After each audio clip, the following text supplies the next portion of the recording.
Mark chapter 16, verse 16, it says, He that believeth and is baptized shall be saved, but he that believeth not shall be condemned. First Peter chapter 3, verse 21, the like figure whereunto even baptism doth also now save us, not the putting away of the filth of the flesh, but the answer of a good conscience toward God by the resurrection of Jesus Christ. Let us pray for the word of God. Lord, once again, I pray for your anointing, Lord, to be upon your servant right now. I consider myself as nothing. My understanding and knowledge are very limited. But I believe you are the source of all the wisdom, of all the understanding and knowledge. So Lord, please help me that I could be able to bring your word exactly to the needs of your people right now. In Jesus' name, I commit myself to you. Amen and amen. Praise God. Magalingkod kita, mga kauturan, sa sining nga aga. Praise the Lord. Now, ang aton nga mensahe, mga kauturan, sa sining nga aga is all about water baptism. That is why ang title sa akong message is The Biblical Truth about Water Baptism. The Biblical Truth about Water Baptism. Now, the reason why nga gusto ko i-share ini nga mensahe sining aga because we have some of our sisters who desires to be baptized in water right after our service as the schedule will be agreed upon. Praise God. And I feel in my heart that this is the way that I be able to explain to you everything about the word, about the truth concerning water baptism. Sa sining particular nga pagtuon naton, mga kauturan, maibaluan naton ang pipila ka mga importante, no? Nga mga kamatuoran about sa water baptism because of the reason that this kind of subject is one of the most hottest controversial doctrinal issue within denominational group. That is why ang akon lamang pangamuyo, mga kauturan, that may God, by the help of the Holy Spirit, will help us to understand exactly based on some biblical truth regarding water baptism. So, when we talk about water baptism, there are three important things that everyone should know and understand in order for us to be assured of this subject, in order for us to really know about the truth about water baptism. Now, ano ining tatlo ka mga importante nga butang? What are these three important things to know and understand about baptism? Number one, its importance. When I say its importance, it means its necessity. How necessary baptism is in relation to our salvation. The reason why that we need to discuss about its importance or its necessity because of the fact that there are some religion that they don't believe that baptism can save. For them, baptism is only a sign of membership to the church. And some religious group believe that in our dispensation, grace dispensation, baptism is no longer a part of our salvation. And some of them believe that baptism cannot save. There are a lot of confusions that arises right now, nowadays, concerning water baptism. But my message today, the purpose of this message for today's subject is not to give you more confusions. It's not to convince you about membership of the church or whatever. But it is my prayer that somehow through this preaching in this subject, the biblical truth about water baptism, we can be able to know and understand the importance of water baptism. Amen? Wala na ko iban nga purpose. My intention, my only intention is I want you to understand, especially to those who are now desiring to be baptized in water in the name of the Lord Jesus Christ. Ang akong katuyuan lang nga makahibalugi kamo, makaintindi kamo, antes ko himuon ang bautismo. Kay ang bautismo makaturan, isa na ka-importante nga subject nga dapat naton maintindihan kag mahibaluan. Amen? So now, let us come to this what they call its importance. What is the importance of water baptism in relation to our salvation? Matuod bala inang ginasiling nga ang bautismo hindi makaluwas sa punto kag rason nga ang manuluwas si Kristo aring sabat pamati. Kung maghambal kita kung sinong manluluwas nagatumod na sa tao, ay siyempre kag ipamangkot nimo kung sinong manluluwas ang sabat si Kristo. Kaya mo pamangkot tao eh. Pero kung mamangkot ka sa paagi, paano ang tamaluwas? Mismo si Kristo nga ginatuuhan mo, nga manluluwas, naghambal. Marcos 16 nagasiling, ang nagatuo, kag mabautismuhan, maluwas. Sino naghambal? Si Kristo. Di modo, si Kristo nag-emphasize sa pagka-importante sa bautismo nga kay ang bautismo makaluwas. Naintindihan? Naintindihan ninyo? Susuliton ko kung mamangkot ka kung sinong manluluwas ang sabat nga tama si Kristo. Pero hindi ka magkonklusyon, kundi hindi ang bautismo. Aba brad, sala ang pamangkot mo. O sala ang pag-intindi mo. Namangkot ka insakto, nagsabat ko insakto, pero ang conclusion mo sa sabat ko, sala nga aman. Tuwod ka namangkot ka kung sinong maluluwas. Pag sabat ko nga si Kristo, makonclude ka dayon nga ang bautismo hindi makaluwas. Sala na. Inamangkot ka kung sinong makaluwas eh. Kaya balo ka mo, may mga question nga very tricky. So kita bisan ano pa nga mga bulubaliskad sa pamangkot, sabat kita sa insakto, sulo sa kamaturan.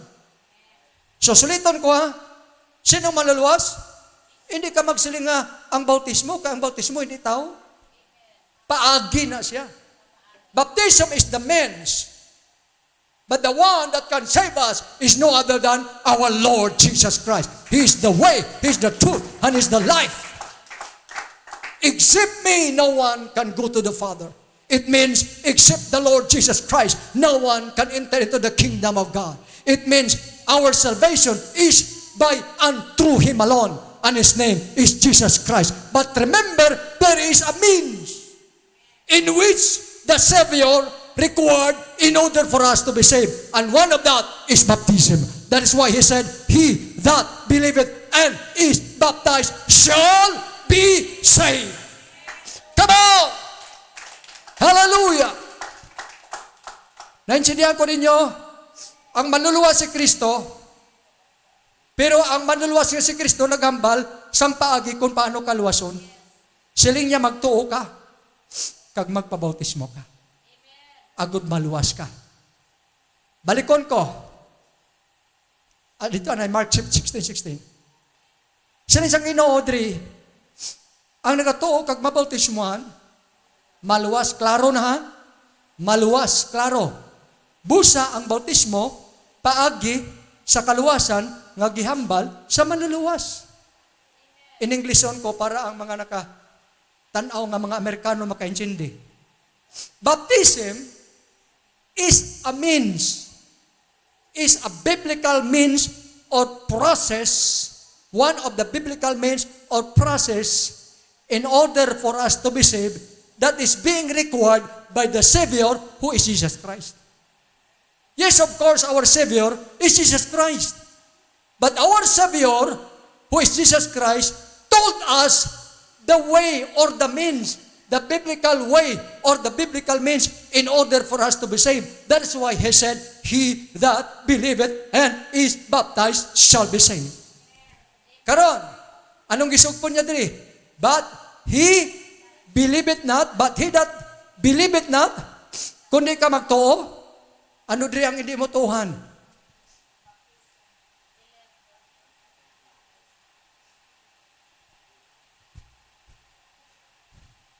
Ang second clause, or second phrase nga nagsiling, but he that believeth not shall be damned. Yati pastor, why naman da bautismo? Kundi ang gingamit dira pagtuo. So ang buot silingon pastor, kundi kay magtuo, hindi ka maluwas. Siling ko gyapon ka kaintindi. Ngaman, ang second clause is the conclusion of the explanation of the first clause. Ano ang first clause dire? Ano ang first clause? Nga ginambal, he? Basa, he? Ano kunong himuon para maluwas? Kag ano? Ang first clause, nag-explain. Sino? Jesus Christ. Ano hambal niya? Ano gi-explain niya? Kung magtuo ka, kag magpabautismo, maluwas ka. Second clause, nagsiling siya, pero kung di ka magtuo, hukman ka sa silot, siling nila down sila reject. Kaya kundi pastor, pagtuo lang, wala daya bautismo. That's very wrong. Ang correct interpretation mo ni, awate ka mo. Gusto ko klarohon ni. Sa mga nagatanong sa video, gusto ko klarohon ni.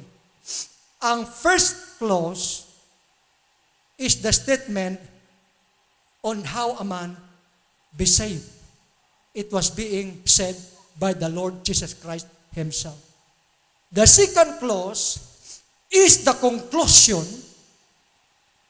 of Jesus Christ about what He had mentioned in the first clause. Anong gin-mention niya sa first clause? Come on, anong gin-mention niya? Pagtuo, pagtuo, kag pabautismo. Ang first clause, ang required, pagtuo, kag pabautismo. Ang second clause, gisiling, kung hindi ka magtuo, sa ano? Sa first clause, nga kung hindi ka magtuo kang magpabautismo, amo nang buot silingon, but he that believeth not shall be condemned. Kung hindi ka magtuo, hugman ka sa silot. Anong hindi mo tuhan? Ang ginhambal sa first clause, nga magtuo kag magpabautismo.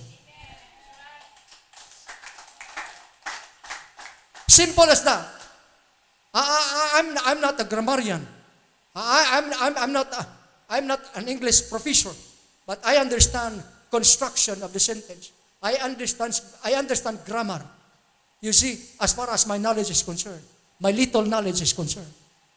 You see, ano pagkiri kaduha?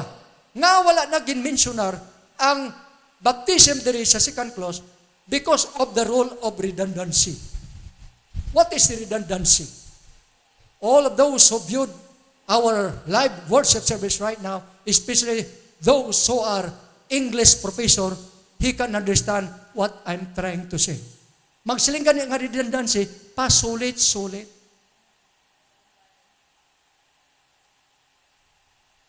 Hindi na pwede magsiling ang Ginoo diri nga, ang wala nagatuo kag mabautismuhan, hukman sa silot.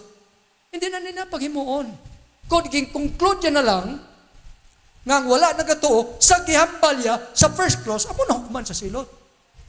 That is the rule of redundancy. It means, you cannot even repeat your statement, your first statement, in the second statement because it is in contradiction to the rule of grammar insofar as redundancy is concerned. Naintindihan? Kabalo ka mo? Naintindihan ninyo? Ikaduhan ang rason. That is why, ang pag-intindi natin diri amo ini, nga kung hindi ka magtuo, sa gihambal primero sa Ginoo, amo nang hukman ka sa silot. Di anong ginambal niya primero? Magtuo ka kag magpabautismo. Everybody say amen. Alright. Inangambal pagit mga kauturan nga ang bautismo, pamimbro lang sa simbahan, that is wrong. That is wrong. Why kasi may mabasa nga kung magpabautismo ka, mapamimbro ka sa simbahan. Papilion ta ka. Mapabautismo ka para maluwas o kung mabautismo ka para ma-membro sa simbahan? Kita mo na kanabaw sa pag-intindi. Naintindihan ko niyo makaturan? Papiliyon ta kasubong. Pabautismo ka sis para ma-membro sa simbahan o kung mapabautismo ka para maluwas. Kung ako sa maalam nga tao, nga handom gidya kaluwasan, kag Diyos ng tigbuson, ang kuring nga sabat, amo ni, mapabautismo ko, pastor, para maluwas ko. Pero ang ila tudlo, mapabautismo ka para? Naintindihan ako ninyo? That is why Antony. Come on, church. Come on. Kag suliton ko, kung Antony, hindi agud sa pag-disregard, discredit, or pag-degrade, o kung pag-judge sa iba. No, that is not my intention. Kaya nga man, kung ang intention ko, panggupon man ang ibang nga reliyon, mangakig pa kamo sa akon. Pero kung ang intention ko, pagpahibalo lang sa kamaturan, pag-share lang sa kamaturan, bahala masakitan kamo, huwag ko sa labton sa Diyos, kaya ngandom ko, kamo makamalo sa kamaturan. Amen! Now, let us first discuss about the importance of water baptism in relation to our salvation. Why is it, Pastor, that baptism is very important to our salvation? Number 1, Matthew chapter 28, verse 19. If you will try to examine Matthew chapter 28, 19, that particular verse is talking about the Great Commission of Jesus Christ to His disciples. He's speaking to His disciples. He's not speaking to some other particular people, but He's only speaking to His disciples. In other words, pamati ka mo sumayo, pag magsugo ang Diyos sa pagwali sa mensahe, ang suguon niya, iyaya mga tao, hindi ang iban. Come on. Come on. Suliton ko, pag magsugo ang Diyos, sang iya mensahe nga ipawali, ang iya suguon, ang iya tawo, ang iya alagad, ang iya makatawan, hindi ang iban. Konforme. Pero kasubo-subong, ang kalabanan, mamati pa kaysa iban, kaysa alagad sa Ginoo. Come on, church. It is sad to say nowadays that there are many voices in the world. There are many voices that cause confusion. There are many voices that cause to kill our desire in serving God. And it's sad to say, damo ang nagapamati kaysa tingog sa Diyos. Ang malanta ka mo, pag mamati ka mo, hindi sa tingog sa Diyos, sa iya mensahe, ang katapusan mo, ang padulungan mo, confusion kag distraction. Pero pag mamati ka sa tingog sang Diyos, sulo sa iya mensahe, ang maangkon mo, revelation and salvation. Palakpakan tang Diyos.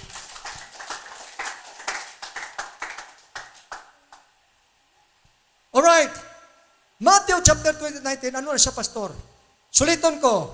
Matthew 20:19 is a part of the Great Commission of Jesus Christ to His disciples. Pamangkot, pag suguon ka sa Ginoo, matuman ka, hindi? Klaro ha, matuman ka, hindi?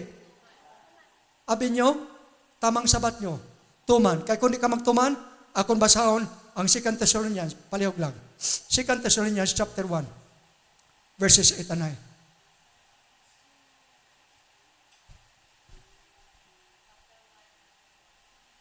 Verses 8 and 9. O, sige na lang. Ako na lang lagson. Sige lang, Paul. Okay. Okay. Now, listen to me. Palihog, ha? Hindi niyo pag ikalain, masiling ka mo, tiway man gipakwa ni pastor, kaya nga akong ginalagas ang oras. Pero hindi ko maghambal sa pamakak. Hindi ko maghambal sa pato-pato. Pwede niyo na ma-check. Kung nagsala ko sa chapter o kung sa verse, hindi ko na salabton sa Ginoo, kaya haragin na sa Bible. Ari, naghambal si Pablo. Siling ni Pablo, Apostol Pablo, ha? Naghambal siya. Siling niya ang kasingkal sa Diyos. Mag-aabot sa tong mga katawhan. Una, nga wala makakilala sa Diyos, kag ikaduha, sa wala nagatuman. Sa aton, pag namangkot ko sa inyo kayo na, pag sugoon, matuman o hindi, siling nyo, matuman, tama. Kaya kung hindi ka magtuman, ang kasingkal sa Diyos mag-aabot sa imo. Conforme. Karon, suliton ko. Kaya ang Matthew chapter 20:19 that speaks concerning water baptism is a great commission. It means it is a command by our Lord Jesus Christ. Ang pamangkot, tumanon tayo, hindi. Simple as that.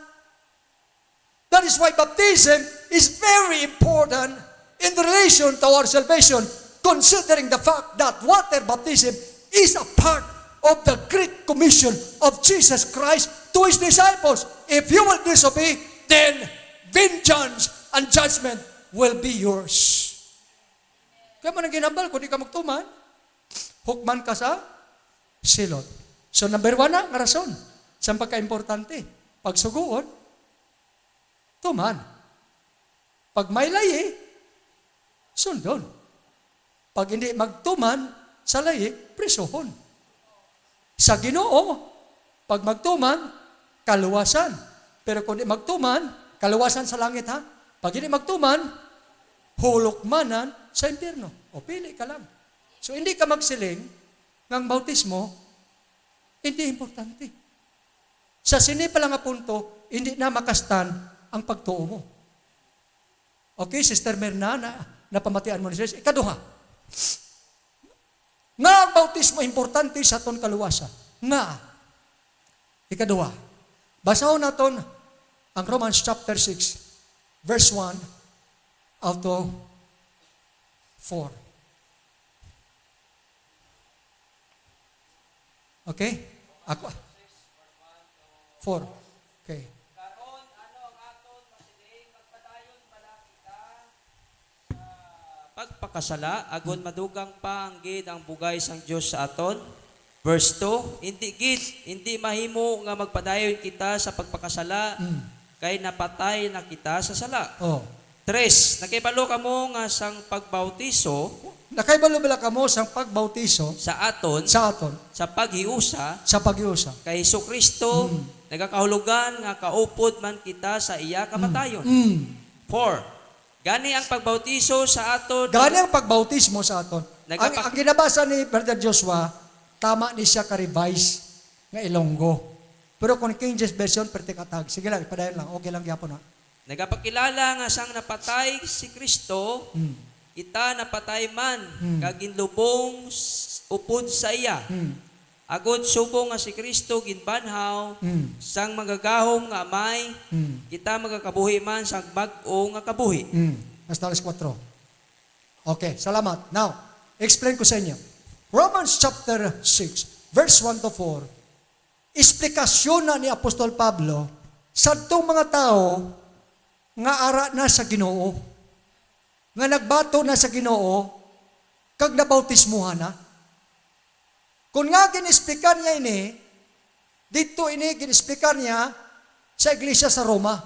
That is why mabasa ta, Book of Romans, chapter 6, verse 1 to 4.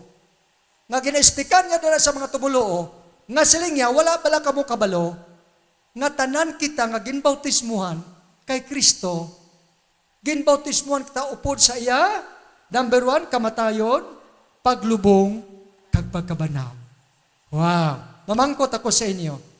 Ano bala ang paghangop mo kag pag-intindi mo sa maayong balita? May madamo sa nasiling ko na sang una, mga pastor gid pamangkot, Pastor, anong pag-intindi mo sa may balita? Ang sabat nila, good news. Abi nyo, kung aton gid bala kon do makakadlaw tano, pero tama man siya. O galing amo lang ni. Ang pamangkot ko kung anong mayong balita, Ilonggo gisabat siya ko in English. Meaning, ang Ilonggo gi-translate lang sa in English. Anong mayong balita? Good news. Kaya nga nagsalita sa good news, why hindi sa ka-speaker? Kaya why sa kaintindi ko ng mayong balita? Ang mayong balita, mga kautulan, kita nga mga apostolic, oneness, apostolic, nga mga katawan, nakaintindi. Nga kung magsiling kita maayong balita, 2 Corinthians chapter 15, verses 1 up to 3, it speaks of the death, the burial, and the resurrection of Jesus Christ. In other words, if we will discuss about gospel or the good news, it speaks of Christ's death, burial, and resurrection. That according to the Apostle Paul in Romans chapter 1, verse 16, it says, "For I am not ashamed of the preaching of the gospel of Jesus Christ." What is the gospel of Jesus Christ? Speaks of Christ's death, burial, and resurrection. Paul said, "For I am not ashamed of the preaching of the gospel of Jesus Christ, for it is the power of God unto salvation." In other words, ang makaluwas sa imo ang maayong balita ni Kristo. Ang iyang maayong balita, amoy lang iyang kamatayon, paglubong, kag pagkabanhaw. Huwag ka mo kabalo nga pinaagi sa bautismo na identify kita sa maayong balita ni Yesu Kristo. Come on, church! Naintindihan ko ninyo? Why is it that baptism is very important to our salvation? Because baptism is not only a part of the Great Commission, but baptism is the biblical process or means in which we can be identified with the gospel of Jesus Christ. Ako nilonggohon. Nga ang bautismo, importante sa aton kaluwasan, kay ang bautismo, amo na siyang biblikanon nga paagi, nga kita tanan, ma-identify sa kamatayon, paglubong, kag pagkabanaw sa aton Ginoo, nga amo na siyang maayong balita, nga kung mabaton mo na, kag maintindihan mo na, kag mabaton mo na, masunod mo na, maluwas ka. Pamangkot ko, paano ka maluwas? Masiling ka lang pagtuo, mabaw na kayo. Nga, mamangkot ko ikadua, ano man butang tuuhan ko? Kung salingon mo ko magtuo, di anong tuuhan ko? Naintindihan ko niyo makuturan? Masiling ka karoon nga, Brad, paano ang tamaluwas? Magtuo ka lang. Okay, pamangkot ko. Anong butang tuuhan ko? Pulong sang Diyos. Ano nga mga pulong sang Diyos ang tuuhan ko? Naintindihan ko ninyo? Kinanglan nyo need to be specific. Kung magsiling ka, magtuo ka, may butang ka nga dapat tuhan para maluwas ka. So ang butang nga dapat mo tuhan para maluwas ka, ang maayong balita na Yesu Kristo. Kay siling na Apostol Pablo, wala ko ginakahya ang pagwali sa maayong balita kay amoy ning gahom sang kaluwasan. Butsilingon, ang maayong balita, gahom sang Diyos sa kaluwasan. Pero paano ka ma-identify sa maayong balita? Pinaagi sa bautismo. Come on.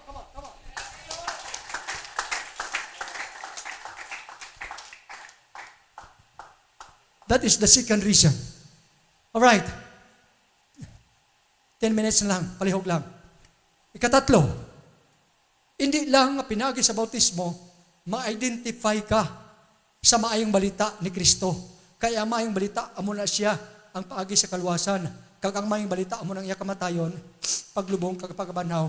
Nga inisya, ining tatlo, death, burial, and resurrection, ang iya sinid biblical types and symbols, magsiling kita gani, death, it represent repentance. Kung magsiling gani kita, burial, it represent water baptism. Kung magsiling gani kita, resurrection, it represent newness of life through the Holy Ghost, through regeneration. Hindi ba? That is why, amo na ni, apply ko na. Nga ang bautismo, tama ka-importante sa kaluwasan, bangod, pamati ko mo si Mayo, ang bautismo, nagapatawad sang aton, tanan, nga kasalanan. Hindi lang sala, nga napanunod ta kay Adan kakaiba, bisan pang sala, nga ginahimo ta subong. Once nga babautismuhan ka, ang katuyuan sa bautismo, ang tanan mo nga sala, panason, kuhaon, sang Ginoo. Praise God! Mabasa mo na, pastor? Mabasa! Binuatan 2:38. Palihog. O, sige na lang. Mga kauturan, sige na lang, ha? Suliton ko, ha? Ining ginhambal ko, aran sa Bible. Basahon ninyo. Sa Binuatan 2:38 nagasiling. Sang si Pedro ginpamangkot, sang mga katawhan, dito sa adlaw sa Pentecostes, bangod ini nga mga tao, natandog ang ilang mga tagipuson, tungod sila ang naglansang sa Ginoo sa cross. Hinulsol sila. Nagbasol sila nga ginhimo nila to. Namangkot sila kay Pedro, kag sa iban ng mga pinadala. Ya mga kauturan, ano ba lang himuon namon para maluwas kami. Ari nang hambal ni Pedro, Binuatan 2:38. So Acts chapter 2 verse 38. Sila niya, repent. Wow. Ang Ginoo na, repent. And be baptized, every one of you. Pag siling diri ka, every one of you, mayor ka, gobernador ka, senador ka, presidente ka, insek ka, hapon ka, anumang rasa mo, everyone. Repent. and be baptized, everyone, in the name of the Lord Jesus Christ, for the remission of your sins. Ang word the remissions, ari ang kahulugan. Pag may sala ako dire, ining ako lawas ba puno sa sala. Nabugatan sa sala, gigapo sa sala. Pag nabautismuhan ining nga sala, ako nagirimit, ako nagitugyan, ako nagihatag sa Ginoo. Wow! Hallelujah! That is why, siling ni Apostol Pablo makatunan, pag-ara ka na kay Kristo, hindi ka na hinukman. Ang iban magyaga-yaga sa too. Hallelujah, hallelujah. The Lord, praise the Lord. Yaga-yagaan ka. Persecutor ka sa mo ginikanan. Pakawian ka makauturan. Praise God. Pero para sa imo, ibaliwala na. Nga man, siling sang Ginoo. Aw ni Apostol Pablo makaturan, pag-ara ka na kay Kristo, hindi ka na hinukman. Romans chapter 8 verse 5. If you are in Christ, you are no longer in condemnation. But listen to me. Nagsiling si Apostol Pablo, 2 Corinthians chapter 5 verse 17, you are now a brand new man. Mamangkot ko sa inyo, papilion ta ka. Kung magbakal ka auto, kung may kwarta man lang ka, brand new or kagang-kagang?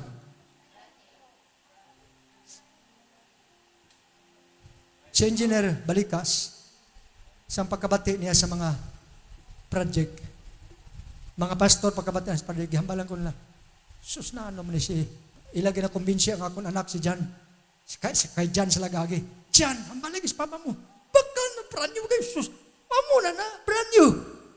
Ano hambal ko sa anak? Kaya sa mga pastor, I have brother ride sa tricycle, kag sa tricycle, isang mabakal ko brand new, ng simbahan, pagotpot. Unahon ta ang simbahan. Kaya kung unahon tang Diyos, masunod lang ng branyo. Kalaway siya sa kapastor, pag may blessing, unahon niya ang mga butang, mga kautulan kalibutanon, ang mga material, unya ang simbahan, pagotpot, mga kaigsunan, mga katauhan, mga makaluluoy, unya ang iyang balay, pertinggopuha, ang iyang salakyan, pertinggopuha, unya mga membro, mga lakaw, lang itaon, pakanto sa simbahan. That is not in my heart. Ang pangamuyo ko sa Ginoo, sabat ko kay engineer, balikas ko, sir, thank you sa inyong advice. Sa mga pastor, thank you sa inyong mga advice, pero siling ko, unahon ko na ang akong commitment sa Ginoo. Bahala magsakay lang ko, bisan ano nga salakyan. Basta importante matuman ko may simbahan. May simbahan nga dako, may lugar nga lapad, may lugar nga mahayo. Nga sa pagbalik sa Ginoo, malipay ko makauturan, magtanaw sa inyo, magtanaw sa makauturan. Praise God, nga hindi ka mo mabulayan. Amen, amoy ng disar sa kong tagipuson. Sangbot ko sa lingon, amoy ni, kung papilion ta sa brand new ginman tood. Pero ang point ko mini, kung anak ka na kay Kristo, kung nag-andom ka sa brand new nga mga butang, mangin ka angay siya na. Kung anak ka na kay Kristo, you are no longer in your old nature, but you are now a brand new man. Wow! Hallelujah! Praise God! Amen! Praise the Lord! Praise God! Pabiyain ang imo kagahapon. Hindi ka na sige, panguna-una sa imo kagahapon. Hindi pagtuguti nga ang imo past, ang mag-judge sa imo. Sili nga siya, sala ka, arin ako sa Ginoo. Bisan ano man ang akong kagahapon, ano man akong pagkatao kagahapon, wala ka nagahom. Nga i-judge ko, kaya rin ako sa Ginoo. Pagbaton ko sa Ginoo, kindeclare ni Apostol Pablo, I am now a brand new man. So ang purpose ng bautismo says, agud ang tanan ta nga sala. Sa bangan sa Ginoo na mahuya ta, Lord. Amo na akong sala, amo ni mo ni. Hindi na. Hindi ka na mahuya. Papasalamat ka na, malipay ka na. Kay nga aman, praise God. During sa pagbautismo sa imo, in the name of the Lord Jesus Christ, ang tanan-tanan ta nga sala, magaupod sa tubig, kangay nga kundihin man yan maglabot, nga kalalawran, wala ka na nagpabilin sa gapos sa kasalanan, kundi hilway ka na. Kag ikaw, naging brand new man. Amen! Let's clap our hands to praise the Lord. That is why baptism is very, very important in relation to our salvation. Inang its importance, letter A, why pa na matapos, proton oras hindi na pwede. Kaya kung magsiko, karon wali makasabi, pero tindog kaya ni pastor. So hindi na po mayo. Pero ipadayon ko ni sa sunod simana. Basta napaintindi na kamo, nga kamo nga magpabautismo, hindi kamo magpabautismo para mapamembro. Mapabautismo kamo para maluwas. Mapabautismo kamo para mahugasan ang inyong mga sala. Mapabautismo kamo para maging katapo kamo sa panimalay sang Diyos. Mapabautismo kamo para pagatawgon kamo nga mga anak sang Diyos. May mga bersikulo ko sina sa sunod nga Domingo, ako na iplasta. Mamangkot ako, desidido kamo magpabautismo na? Tindog atong mapabautismo. Praise God. Kari ka mo sis diri. Kari ka mo sis diri ang magpabaptize. Hallelujah. Kari ka mo diri. Thank you, Jesus. Direta.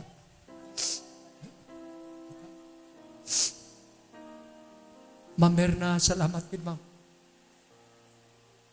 Hindi na ginambal ko para atik-atikon sa Ma'am Merna.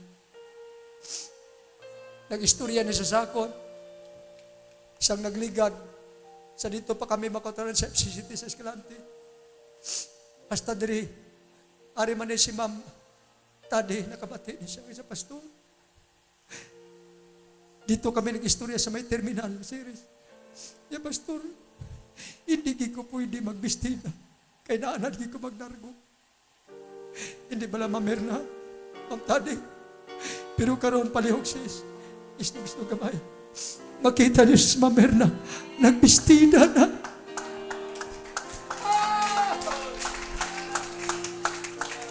Glory to God. Salamat, ma'am, sa iyong conviction.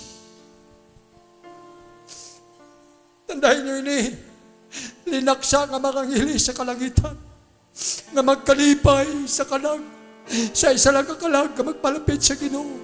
Imagine 5 sila subong, mapabaptize, makauturan. Let us rejoice. Come on. Let us rejoice in the presence of God. Let us all stand. Hallelujah. Let us sing the song. Praise God. Hallelujah. Maayo ka. Amen. Samtang magkakanta kataas ng ambanon nga maayo ka. Dayaw na to ng Diyos, makaturan. Pasalamatan na to ng Diyos. Sining 5 ka mga kalag.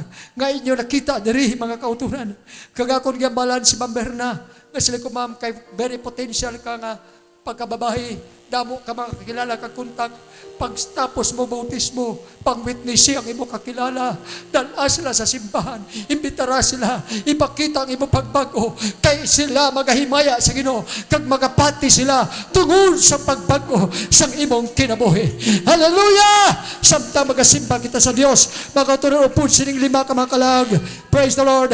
Ako mag-inaibitar ang tanahan, mga young people, sa pagkadiri sa unahan natin, pahiga ng mga bangko. Palihog, mag-worship na sa Ginoo. Let's worship the Lord upon sining 5 ka mga kalag. Let us praise God. Let us magnify the name of the Lord. Hallelujah. Come on, ang gusto ma-filled sa Holy Ghost. Ang gusto makabato ng Holy Ghost, palapit diri sa unahan. Praise the Lord. Ang gusto maayo, palapit diri sa unahan. Ang gusto maayo, ang gusto ma-filled sa Holy Ghost. Come on, church. Hallelujah. Magasugod kanta ang aton mga singers. Kagaton buksan nato makasing-kasing. Hindi ka mamakauturan maghulat. Buksin niyo yung kasing-kasing. Padayawan niyo ang Diyos. Praise God. Hallelujah. Imong kaluoy Sugod sa pagbukas sa imong kasing-kasing. Oh God. Hallelujah. Lord, yari ang imong mga katawhan. Yari ang imong mga anak, Lord. Nagakalipay kami sa sining 5 ka mga kalag na nagdesisyon sa pagbaton sa imo nga ilang manduluwas sa ilang mga kinabuhi. I-bless sila, Lord God. I-bless sila, Ginoo. Hallelujah. In the name of Jesus, let your mercy come down and wash them, O God, by your precious blood. Make them worthy before you. I pray, Lord God, for your blessing. I pray for your forgiveness. I pray, Lord God, for your power. I pray, God, for the Holy Ghost. I pray, Lord God, for your touch to be upon this system right now. In Jesus' name. Lord, I pray for the Holy Ghost to come down. In Jesus' name. In Jesus' name. Come on, church. Begin now to lose yourself. Begin now to worship the Lord. Come on, come on. Hallelujah.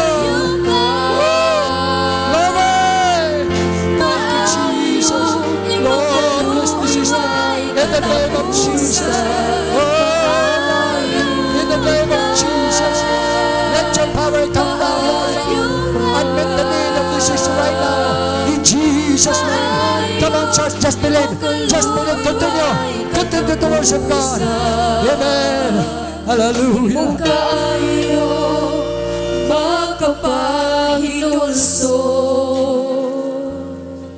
Imong kaluoy ginakabit ko, imong kaayo mapasama kanimo. Thank you, Jesus. Hallelujah. Ug imong pabor ang akong kalibutan. Kada adlaw ikaw ang pagdaig. Praise the Lord. Worship the Lord. Worship. Worship Him. Maayo ka. Oh, hallelujah. Maayo ka. Yes, Lord. Yes, Lord.